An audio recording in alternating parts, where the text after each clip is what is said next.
Hi, I'm Howard Spence, and welcome to Minority ADR channel. I just wanted to share today with you a video that I put together following a presentation made by Ingham County Circuit Court Judges Wanda Stokes and Shauna Dunnings here in the city of Lansing, Michigan yesterday.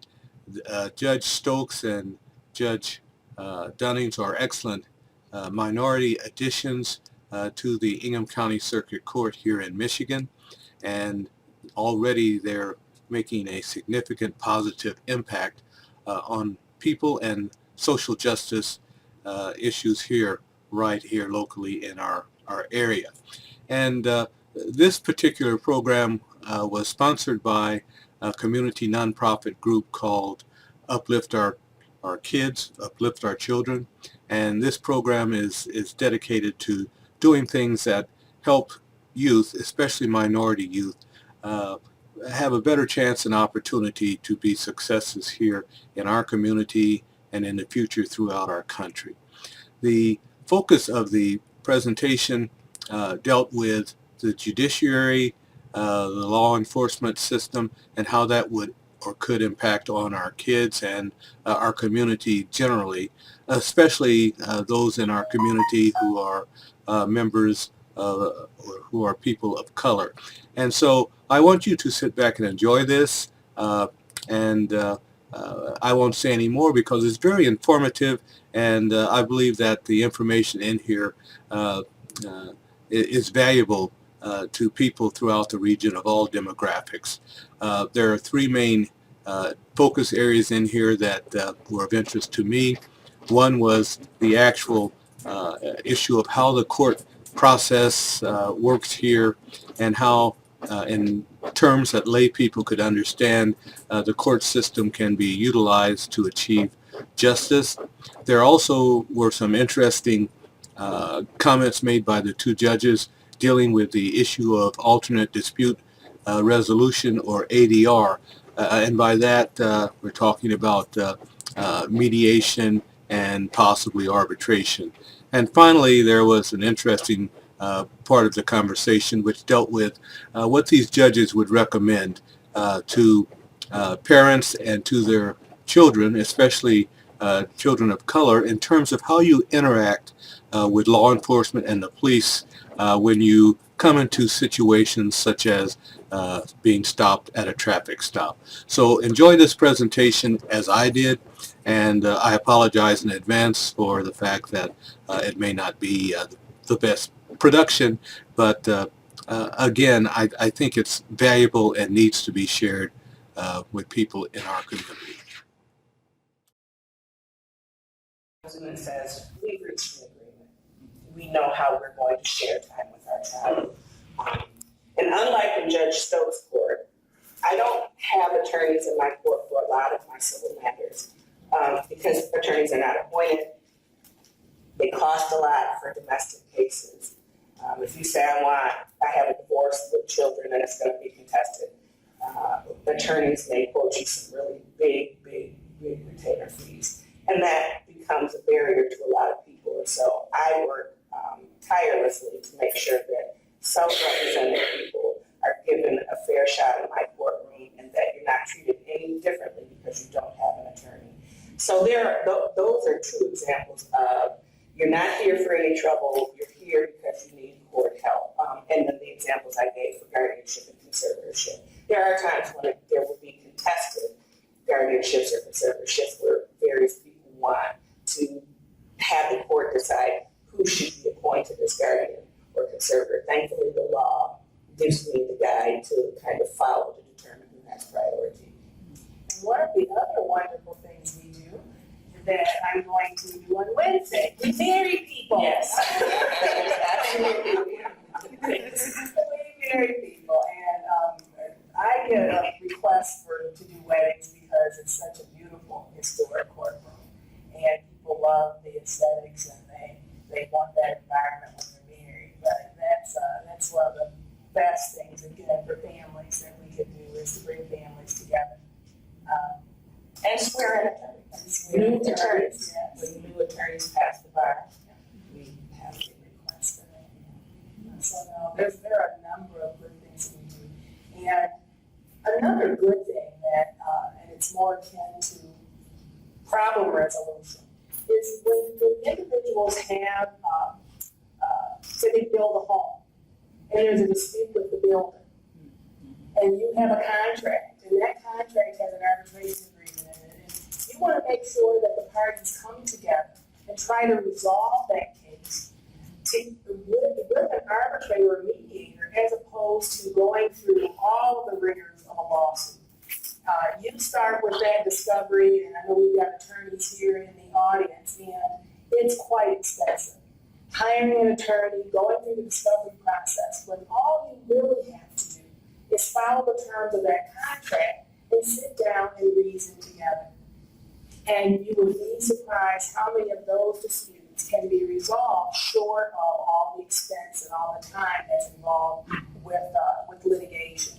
And so our courts encourage that. And when we see that there's an agreement where, certainly I know I do that almost without even considering anything else. When there's an arbitration or mediation agreement, I want you to follow that. I want the parties to get together and really try to work things out in an amicable way, because it can be done. The court will be there certainly to assist and to try to help the process move along as expeditiously as it can, but we don't want, it's not in anybody's best interest when you get involved in protracted litigation. And as Judge Dunnings said, it's very costly. The attorneys will charge you, and again, what they're worth, and I'm not disputing that, but it's just a long and arduous process, and the discovery process is going to cost you millions. One case that we tried, there were 8 experts, and those experts, because we sometimes have hearings that go into to try to resolve what these experts should be paid and what the attorney should be paid, they're paid upwards of $350 to $500 an hour in Ingham County. Attorneys that are considered experts in their field, $250 plus an hour. And so you may get $1 million verdict out of my court, but you're going to take a third for the attorney. That's just his fee, if you will. And then you have his cost. And so his cost are all of those experts. So by the time you deducted all of the experts and the attorney fee, you're probably going to walk away from that $1 million verdict with hopefully, $200,000 or $300,000. And so when there are opportunities for us to try to resolve these matters amicably with the parties getting together and trying to just work it out, that's what we really try to encourage. So obviously the two of you are in 2 totally different worlds of Yes, presiding over court cases. For laymen, it's like, okay, let's say for example, I have a criminal matter, a civil matter, or even a probate matter, and I'm concerned about the time. Maybe you can walk everyone through in your individual courtrooms the types of moving parts that go all work together to get the case to the point where it's before you, and why it takes the time that it takes. That's a very good question, and it really depends on the type of case. So in my court, on Mondays, I handle pretrials for neglect and abuse and domestic cases, so custody support parenting time. On Tuesdays, I handle neglect and abuse trials. On Wednesday, I handle domestic trials and domestic matters, custody support parenting time, evidentiary hearings. On Thursdays, I handle probate matters, all contested or uncontested probate matters. And on Friday, I handle juvenile delinquency matters and anything that may have carried over from Monday through Thursday. So people say, I need a hearing date and I need it tomorrow. I am currently scheduled through the end of July because all of those matters take time. And if I have a neglect and abuse case and the child is in out-of-home placement, that must be heard. That's given priority. must be heard and resolved, completely resolved within less than 84 days. If I have a delinquent youth whose out-of-home placement must be completely resolved in 63 days. So not only do I have to set my schedule, I have to prioritize when things can be heard. And I can tell you, since January, I've had divorce cases, and when I have a divorce trial, it's never in a day. They always need more than a day. And so I have to then find the additional time to hear the rest of that case. And that's what takes time. One is just getting the hearing date. Because when people come to my court, now in neglect and abuse, there are attorneys appointed, so they have attorneys. In the juvenile delinquent matters, there are attorneys appointed, so they have attorneys. But in the divorce matters, the custody, the parenting time, in the conservatorship, guardianship, trust matters, estates, sometimes they have attorneys, sometimes they don't. If they don't, I take the time. I take the time to listen to them, to help navigate them. And so I have blocks of time where I'm just spending with the people that are in front of me, trying to help them. And as Judge Stokes said, we're still bound by the rules of evidence. And I don't have lawyers there to help negotiate and kind of narrow down what needs to come in. So that's my job.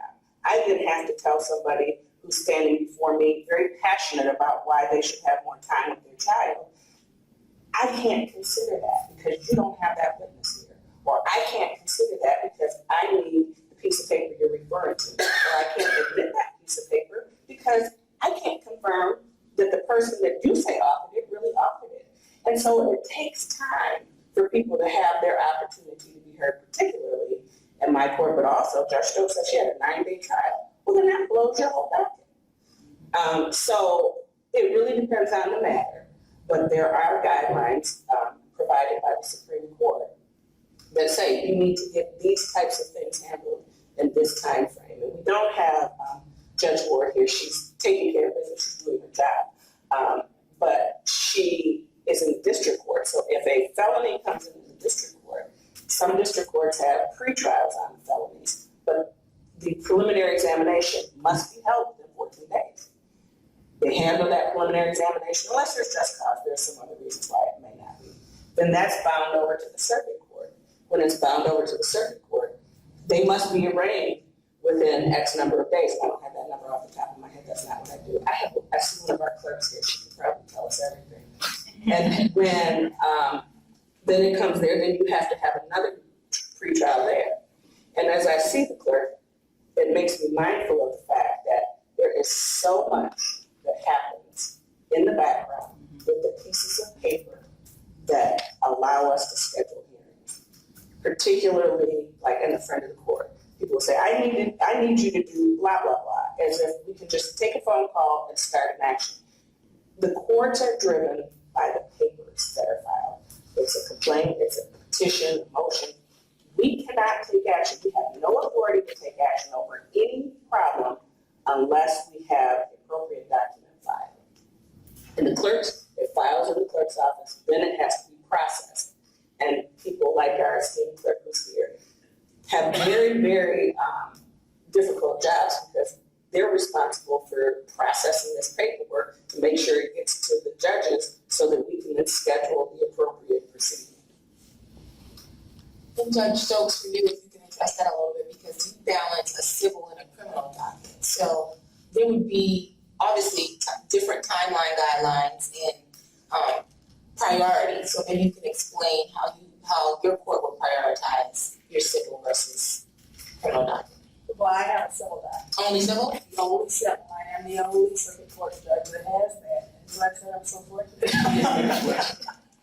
No, but obviously, I know the criminal process. But as Judge Dunnings said, everything starts with a piece of paper. And you may think that's really simple, but try going online, looking under the State Court Administrator's Office, or is it SCAO? You're going to go to that website and it's going to say court forms. And just put your head up. There are hundreds of forms. And if you think that because you are a highly educated person and you you have gone to college and you can read and you're pretty astute, that you're going to be able to easily navigate through that sea of forms. I'm just here to tell you it's not that easy. Our state is doing a great job of trying to help educate our public. We have the Michigan Legal Help, and it's a web-based product that you go on and it just kind of takes you through that. You'll ask you a series of questions and you answer those. Depending on how you answer those, it takes you through a number of prompts that helps you determine what you need, what kind of form you might need. But there are hundreds and hundreds of forms, and all of those forms need to be filled out a certain way within a certain time period. You know, if you're filing a motion, you have 21 days. I mean, everything has a timeline attached to it. If you fail to respond, if you receive any kind of notice from the court and you fail to respond, that doesn't mean that things are going to stop for you. This is, when you get anything from the court, before I go on to the forms, I'm just going to tell you whether it's a summons to appear for a jury, which I hope all of you will respond to and participate in that process. That's what keeps us going. But whether it's that summons or any kind of a court document you get, please do not ignore it.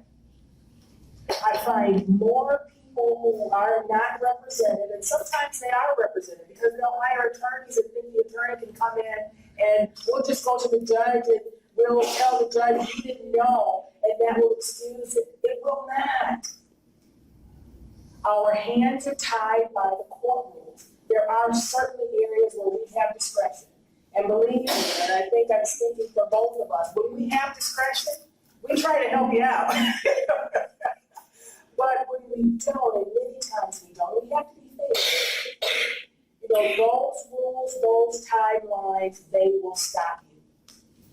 And you will have exhausted all of your rights to proceed on a matter.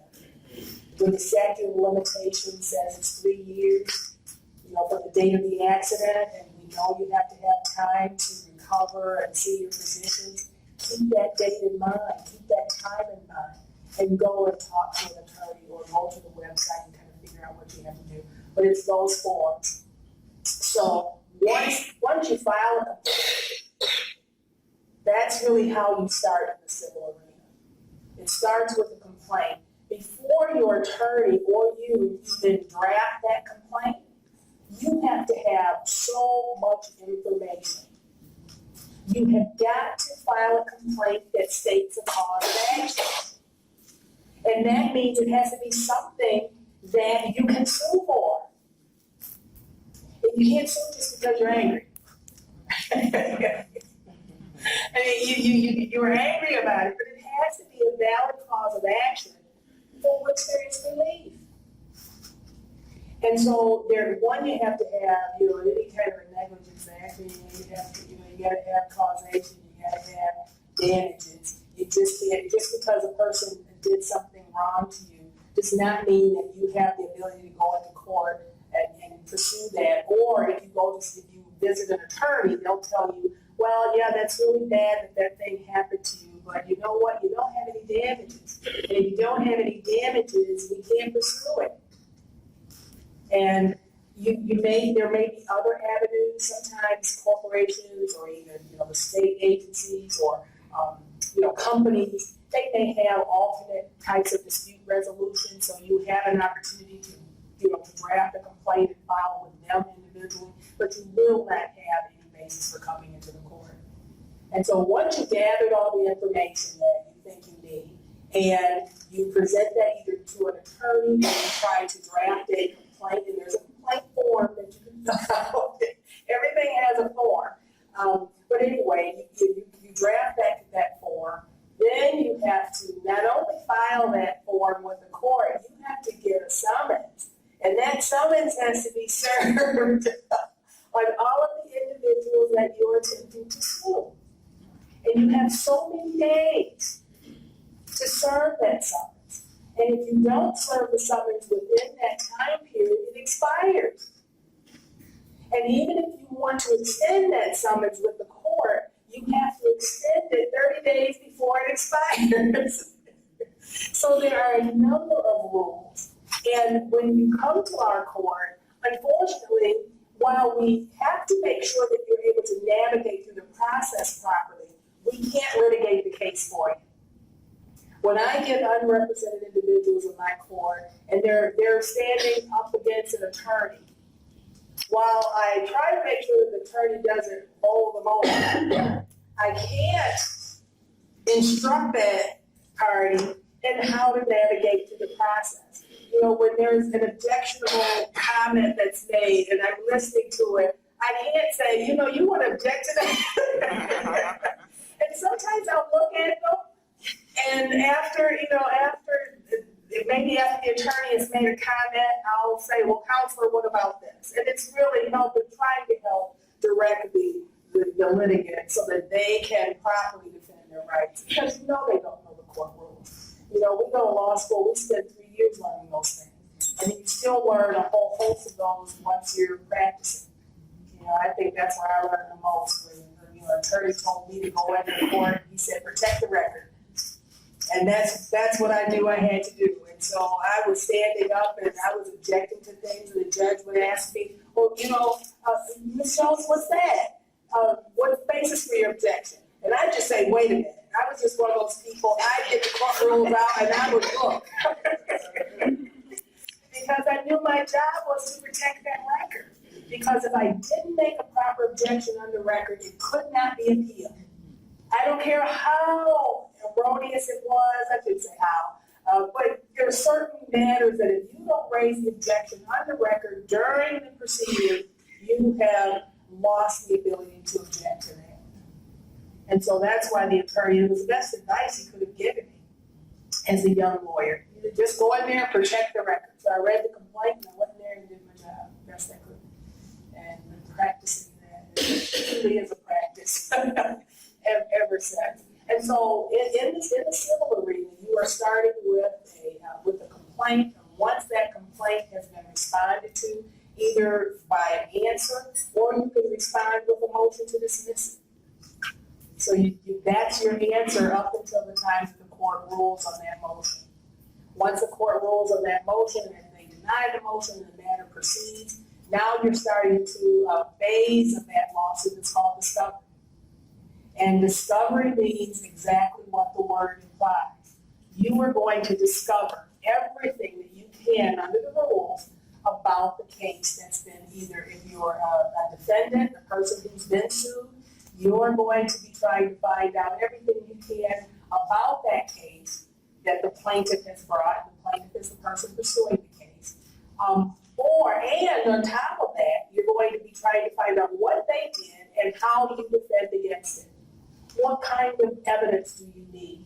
And it has to be admissible evidence. So just because you have a piece of paper doesn't mean that it's going to come in, as you probably have heard, judges say or attorneys say.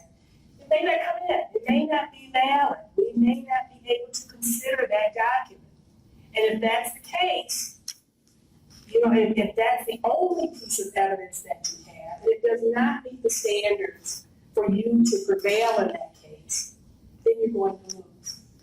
I've already had 2 cases that have gone all the way through trial and they were no cause, which means at the end of the day, the jury said, we don't believe the plaintiff. And while they may have been even injured, because to get that far, they had to at least have a prima facie case, and they did. But there wasn't enough there for the jury to say, we believe that you ought to be compensated. Because keep in mind, in the civil arena, unless we're talking about equitable arena, it's all about money. It just is. And not that the money will put you back in the place where you started, but it's a way of trying to compensate for either that injury or the damages that were caused. And the jury decides that. They decide fact, and they decide how much. And if they decide that the facts do not add up to proving that cause of action, they will do what I've seen already a couple of times. They will no cause you. and they will stand right up to it. In both of those cases, the attorneys wanted the jurors polled, which means every juror is asked, is that your verdict? And every one of them said yes. They just did not believe that there was a basis for any kind of remuneration for the facts in that case. So after going through all of that process of discovery, which means paid experts, which means subpoenaing documents, FOIA documents, well, you can't FOIA at that point. FOIA has to be done before you file a lawsuit. So you have to know that. Once a matter is in litigation, FOIA is shut down. So you have to understand, again, where you are in the process, which process you're in, whether you're in a civil or a criminal matter. In the criminal arena, you're not dealing with the same. Part 5 being in the news again. What advice or information would you give our young people when they encounter the police or someone calls 911? The advice I would give wouldn't only be to young people, it's to anybody. And it's not legal advice, it's just basic common sense. Don't start running your mouth. If you are encountered with the police, answer their questions about who you are. That's it. They say, what's your name? You have to give your name. You have to give your name. I need your ID. You have to give your ID. Give your ID. If you don't have an ID, tell them. If you have family members that don't have IDs, give them an ID. You do not have to have a driver's license. You can get a state ID. I had a teenage son. He was not of driving age. Big guy. So, big brown guy. So anytime he was out, we said, keep your ID on you. We took him down to the Secretary of State to get him an ID. Get IDs for people, regardless of your age. Show your IDs. And then, if somebody is saying you're going to jail, I want a lawyer. I need a lawyer. Every criminal defendant is entitled to be represented. If you are not able to afford an attorney, the court will give you a questionnaire to determine whether you're indigent according to the standards that are in place. Demand an attorney. So if you have kids, tell your kids. Show your ID, tell them your name, ask for a lawyer, and ask to call home. That's what you tell everybody. And not much to add to that. Be respectful. You know, I know many times, I can tell you my husband has been stopped just outside of our neighborhood. Be respectful. There will be a time to be angry. There will be a time to let the facts be known. Settle down, calm down if you can. But as Judge Dunning said, give your name, give your ID, and once you ask for an attorney, they should stop questioning at that point. If it doesn't, you just, can I have an attorney, please? May I have an attorney? I want to be represented. Okay? So, we live in the society that we live in, but we can make this process better. We really can. You know, I was always taught, it's not about how loud you scream, it's about how smart you are. And that's something nobody can take away from you. And so if you're in a situation where you feel that you're being harassed or something, be smart. And not smart by flipping off, because that escalates situations. Just be smart, settle down, and then just move forward with the process. And you don't have to have all the answers. And I think sometimes we feel intimidated because we feel like if someone asks us a question, especially if it's a police officer, and I respect police. I mean, they protect me, and I'm glad they're there to protect me. But you should just, if in that situation, you can keep yourself from being hostile, from being letting your anger come out at that point. Just settle down and just respond to the questions, and then let's move through the process. In advisor for the police department in Lansing, and now obviously I'm a legal advisor for the Department of Corrections, and I think a lot of times it's hard to remain calm when you're being investigated or you're being stopped and you think you've done nothing wrong. But I think maintaining your composure is important, and then fighting it out in court. It's not your time to battle with an officer when you're being stopped. So one thing, and it's not in the context of the situation we're talking about. This is just in general, folks. But we have friends that are police officers, and some of them are African American. And one thing that our friends told us that I didn't look at or didn't really think about all the time is that when they walk up on somebody, they're just as afraid as the person that's sitting in that vehicle. They never know what they're walking into. We have a friend of ours whose father was a state police officer. He was killed going up doing the general traffic stop and was blown away. Again, not to excuse bad behavior by anybody, but it's a very tenuous situation. And as much as we can do, we try to de-escalate it. And I know it's hard when you're young and you're faced with something with the unknown. That's scary. But to the extent that we can encourage our young people, encourage our spouses. I mean, my husband is a tall African American man. Like I said, he's been stopped right outside of our neighborhood, and he's like, I live down there. And so, but you just want to keep your cool. thank you for that. Another question.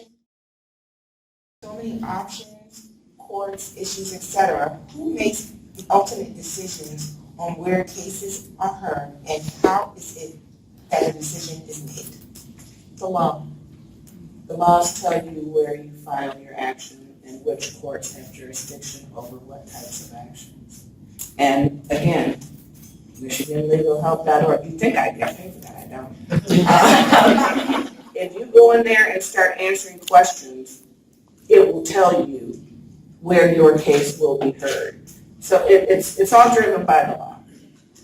And so that's why voting for your legislators is so very important. The judges, we don't make the law. We try with everything that we have in us, all of our intellect, all of our experiences, we try to follow that law and interpret that law the way that we think that it was intended to be, to be used in our society. And so that's what we do every day. But we're following the law when we don't make it. And in terms of assignments, that's all kind of the luck of the draw. Well, yeah, the for assignment court, or cases. they're going to, if it's a probate matter, it's going to go to probate court. When it gets to general trial, it's who's up next. And it's going to either be out in Mason, and it's not. Nobody's looking at where you live. I've got hundreds of cases of Lansing residents, and so just because I'm in Mason doesn't mean that you're not likely to be out in my court.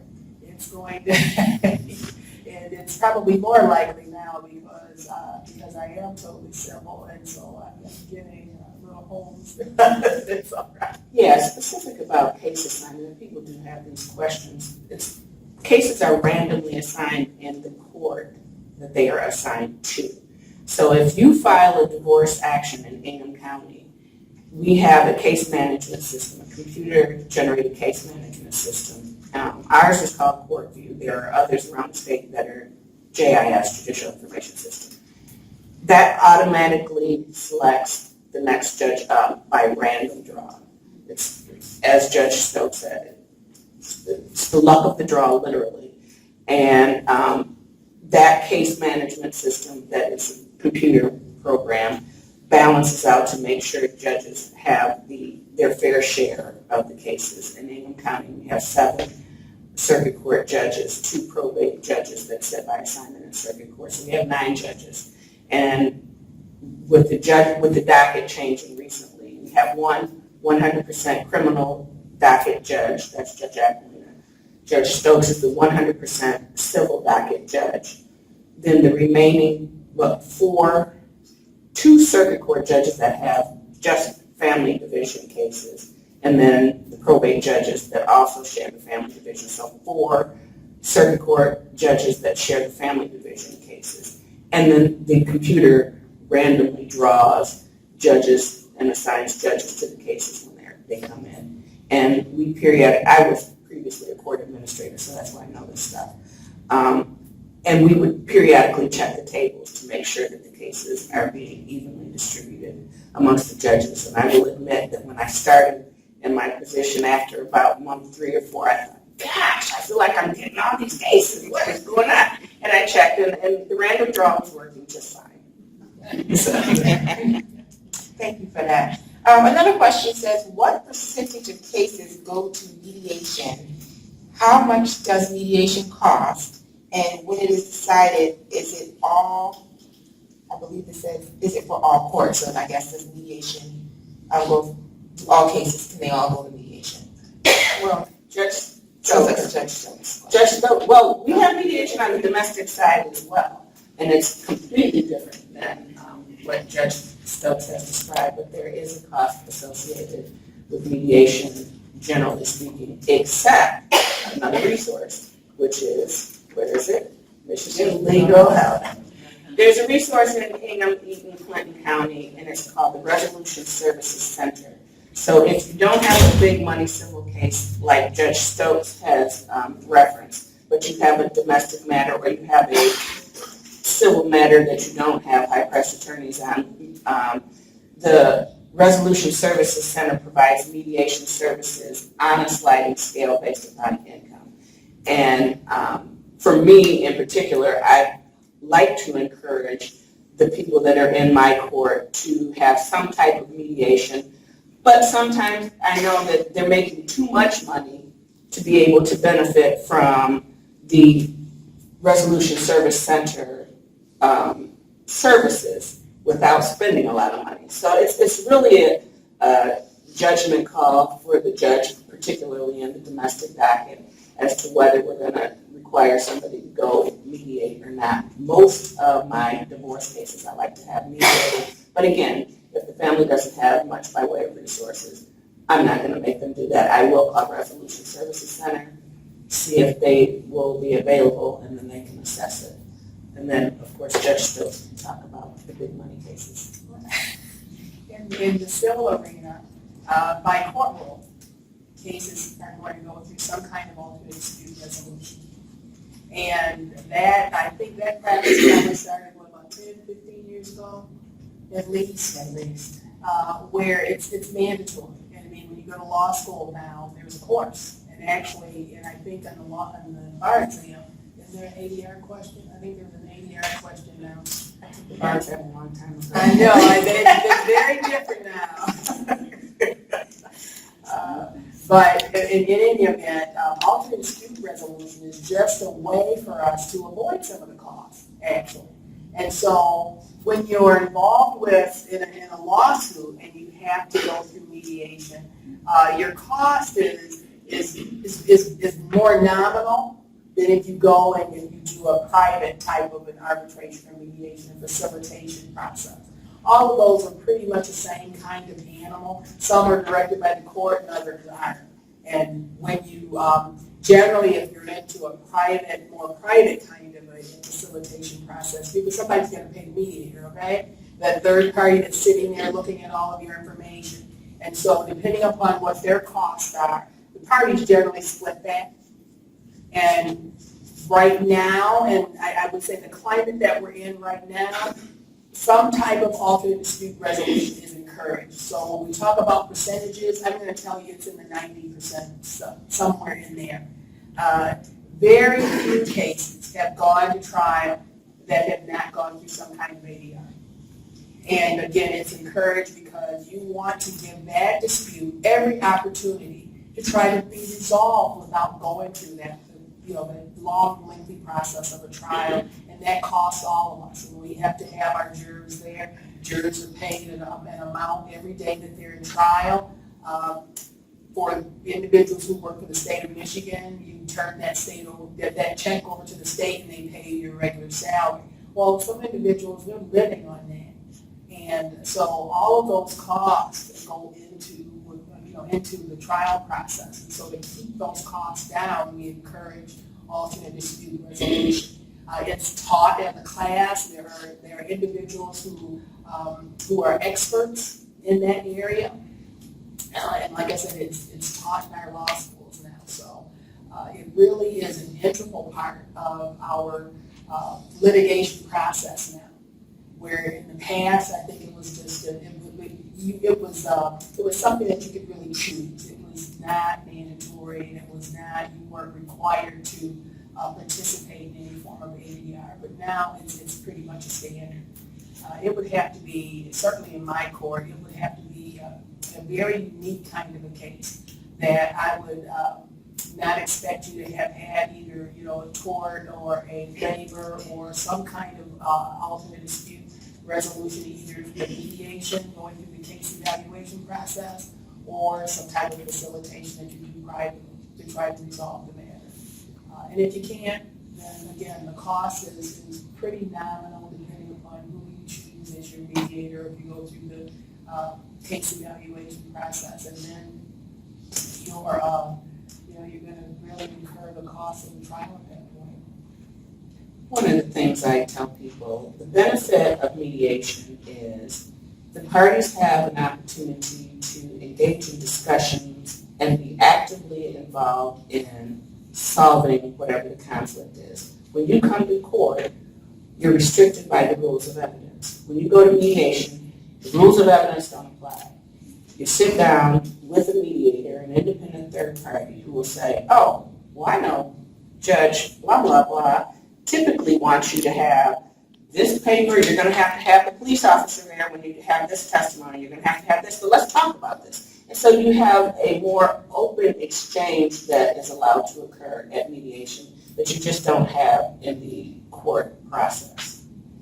And just, I'm glad you brought that point up, though, Judge Dunnings, because keep in mind that whatever you discuss during those alternate dispute resolution forums, irrespective of the type it is, that information can't be used against you. Cannot come in. When you go through the trial. So, and it's done that way because we want to encourage full disclosure and an opportunity to try to work it out. That's why it's called alternate dispute resolution. We want you to have an opportunity to try to resolve that matter and not have to go through a trial. So I thought about that because I did have an individual in my court, and they were, one party was not represented, and he said the other party had tried for several weeks to contact him, and he just wouldn't respond to the phone calls and didn't respond to the letters. And I said, sir, why didn't you just respond? He was willing to talk to you. And he said, well, I didn't want him to come in here and use that against me. I said, he can. I mean, again, lack of knowledge. And so we encourage it. Maybe we ought to stress more of the fact that that information, whatever you disclose during those conversations, it can't come in. If it's already a part of the evidentiary history of the case, then of course it's going to come in. But if there has been something you've been holding back, but during that mediation process you decided that it made sense for you to put that out on the table, then it's not going to come back to bite you, and that's what the judges do. So you don't have to worry that if it's something that was disclosed during settlement discussions, it's not going to come in. For a person in the community to volunteer within the court system. Yes. Please. And in particular, advocating for children. Yes, yes, and yes. There are a lot of opportunities in the courts for volunteering. In our juvenile division, we have a pretty robust externship program, and primarily there are students from MSU, but there are students from other colleges as well that participate. And they are paired with a juvenile court officer. And so they get to, depending upon what assignment that juvenile court officer has, they get to do and shadow juvenile court officers and do everything that they do. I had a young lady literally come to my chamber. She went to Waverly School with my daughter, and she's now an extern this summer during the summer break. She just came to say how phenomenal it was, which is good feedback because I have never had an opportunity to really sit down and talk with the externs. And she said she's gone to schools, she's gone to homes, and now she wants to be able to go out to the youth center, which is our detention facility. And they work through all of that. Likewise, our detention facility, we have a sub-list. You have to, meet certain criteria, but that's not volunteer, that's actually a compensated position. Because we need substitutes, it's a 24-hour operation. And when people call in sick, if we have staffing issues during holidays, the numbers are low. So we need a bank of people that are willing to work in the juvenile detention facility. So yes, there are opportunities. Awesome. I don't Judge Stokes. Yeah, we do. We have externs, and we really enjoy having young people in our courts. One of the things, the messages I hope we send to this forum, and again, it can be a part of a greater conversation, is that there's so many positive opportunities in our legal system. I know that most of us are more concerned when we're faced with working through it with a problem, but there are opportunities for career opportunities. We want to see our young people sending in the resumes and coming in and working during the summer. Law students in particular, in my court, our volume is so high, we have so many cases, and they can learn. This is an opportunity they will not get anywhere else, to see how the court functions behind the scenes. And I practiced law for almost 30 years, and I was standing in front of judges all the time. I didn't care what they did. Now that I am the judge, and I got to make the wheels turn, I see all the things that happen behind the scenes.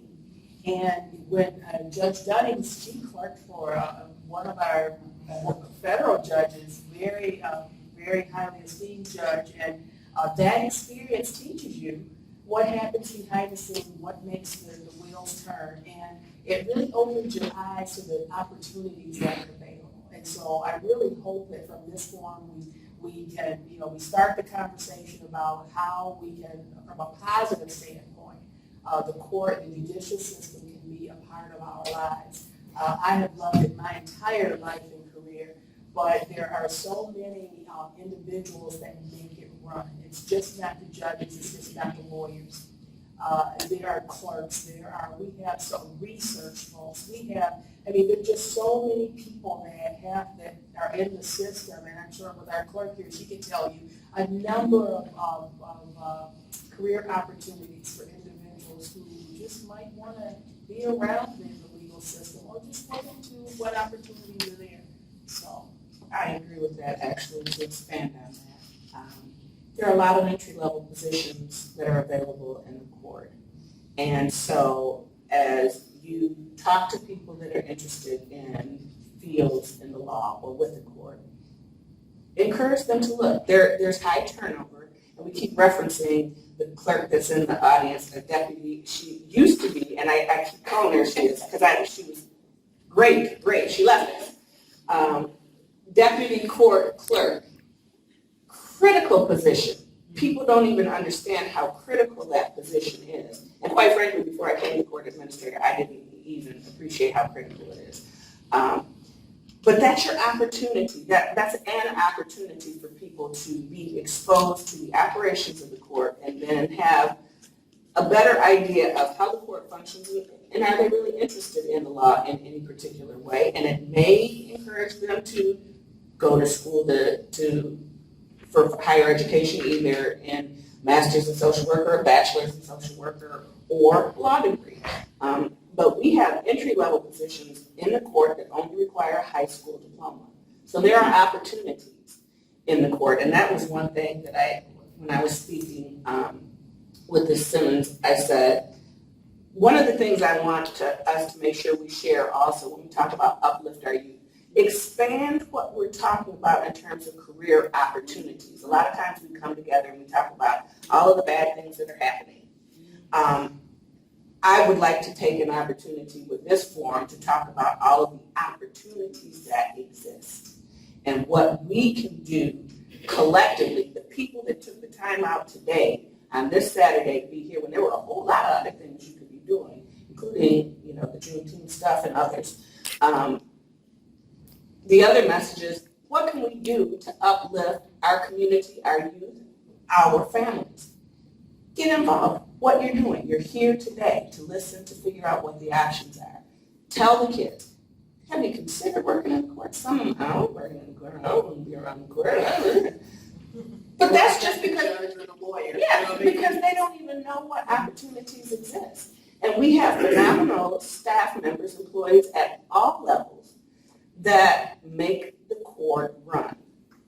And so when I keep talking about this fabulous deputy court clerk who took her Saturday out to be here, who's no longer a deputy court clerk because she promoted to another nice job in the legal profession, she would be a perfect example of someone that came into the court in a somewhat entry-level job, performed phenomenally, and has used that position, a deputy court clerk position, which is responsible for the paperwork, responsible for going up to the courts. Her job was she'd go into the courtrooms on criminal days and make sure all of the paperwork was together, make sure when the judge issued a sentence, that judgment of sentence got to law enforcement if that person had to go to jail right away, because you can't go to jail unless you have your pass to be there.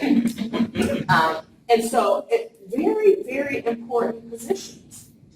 And that has motivated her to leave us and get another job.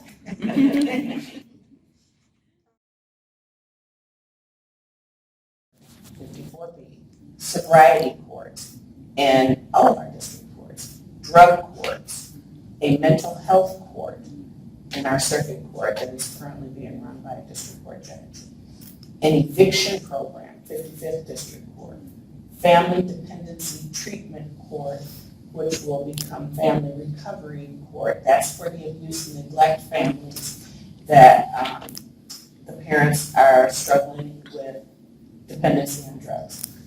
We have the truancy court, the first step court. The first step court is similar to truancy, except it's for young children, first grade through third grade, that are not going to school. It's not their fault. We have the Phoenix court. That's new. That is for young ladies between the ages of, any that are under the jurisdiction of the court as a juvenile that are either trafficked or suspected of being trafficked. The Phoenix court, which is run by Judge Baird. We have the Swift and Sure Sanctions Probation Program Court for people that have not been successful in probation before on the criminal docket. That's run by Judge Kennedy. And then we have the business court to help synthesize business cases. We're fortunate in this county. We've got all of those courts, and those are most of the treatment or specialty courts that are offered and or supported by the State Court Administrative Office. So those are some of the areas that you can continue to consider expanding upon when you're having your public forums. The other hardest part of this job, I used to be out there and out with you guys in the community, attending these meetings, going to these. Now I feel somewhat muzzled. I'm not dismissive. I'm going to read to you the code of conduct that we have to live by, the paragraph that makes me say, boy, I may have opinions, but as judges, you want to make sure that you elect judges whose opinions are not going to overshadow their ability to apply the law to the facts. That is our hardest job. So when we say we can't talk about some stuff, the code of conduct says a judge shall not make any public statement that might reasonably be expected to affect the outcome or impair the fairness of a matter pending or impending in any court. And the example I have of that is, I wasn't on the bench at the time, but there was a judge in the Tri-County area who was on Facebook, dreaded Facebook. And that judge saw a comment about a particular case. It was a national case, I can throw that out there. And that judge liked something. Had no clue that any matters would ever appear in that judge's court. And I'm not going to identify them by pronoun. Happened to be something came to that court, and that judge was required to recuse themselves because they didn't follow that code of conduct. So that's why Judge Stokes and I are being very careful about what we say and how we say it, because these are part of the rules that we have to live by. Thank you for that. And I want to add one more thing about special courts, because I know that I've approached the county commissioners, because in Mason we don't have one. And many of those courts are funded by some other dignity, a federal federal, yeah. There are a number of avenues for funding those courts. We don't have one. And so for me, we don't have one in Mason. We don't have one in the Mason courthouse, because we do have two specialty courts out in Mason in the district court. But the circuit court doesn't have one. And so we want to look at what are the issues where we probably need something else. We're covering drugs, we're covering truancy, all of those issues. If we need more in that area, we can certainly look at that. But there are opportunities for those to grow. And so we're looking to you. Talk to your county commissioners. We have one here. And those are the avenues. They have a law and courts committee. And they come and they talk to us. They talk to the judges, and and they find ways that we can collaborate on issues that are of concern in our community. So never forget the fact that you have you have a voice in all of this, and what we're doing and how we're doing it. Not only through the laws that the legislatures they develop for us, but through these other types of community efforts that can take place. So I just wanted to mention that there are opportunities, even though we already have it in Ingham County, which is far greater than what you find in most other counties. We really are doing a good job there. But there are other opportunities too. And so just voice your opinion to the county commissioner or to your local, elected officials. Thank you.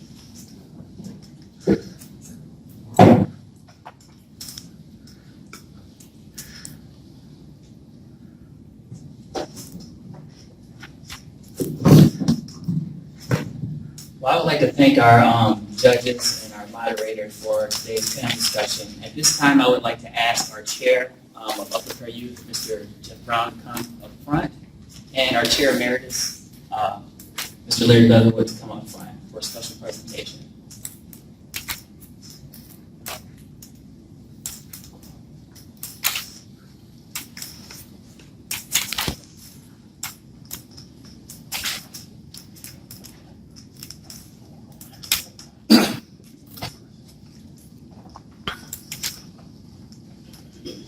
I appreciate this opportunity to say a few words, but before I do, I think it's appropriate to have the chair, Jeff Brown, to say a few words first before me. Well, we thank everybody today for coming to these kind of forums and being a part of the community, because when we connect as people, that's what really allows us to create platforms that transcend the generation and produce total impact. So we thank the judges today, Judge Stokes and Judge Dunnings, for their very insightful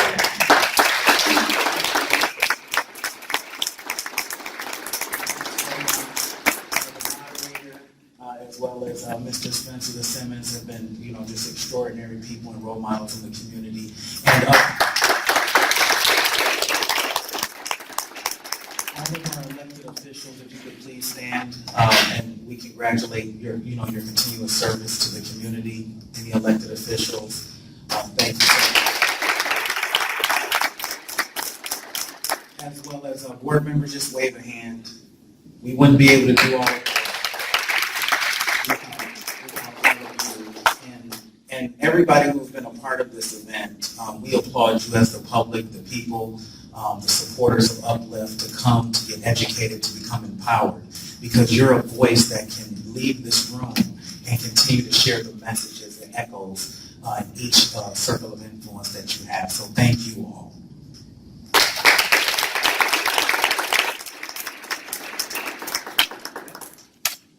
Larry Leatherwood. Well, thank you, Chairman Brown. I too would like to thank each and every one of you for your attendance today. Chairman Brown has acknowledged our panel, and I too want to acknowledge and congratulate them and appreciate them for their presentation today. Very informative. What was even more informative for me was your willingness to continue working with the foundation on future endeavors that will be beneficial to the community. So we appreciate that. I also, again, those of you who heard me speak publicly before have heard me say, I do have heart, that I'll be remiss if I didn't acknowledge Spencer. Spencer has done an outstanding job of putting this together.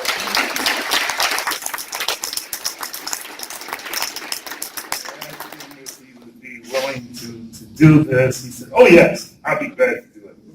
Then he said later, I don't know. But he did a fantastic job, an outstanding job. I look forward to working with the panel and the board for future endeavors, because I think this is really important, because you're sharing information that the community is not aware of, as you have already alluded to. And so therefore, Spencer and Chairman Brown, I know you two will take leadership to put something like that together, and I'll help where I can. Okay. So thank you again for coming.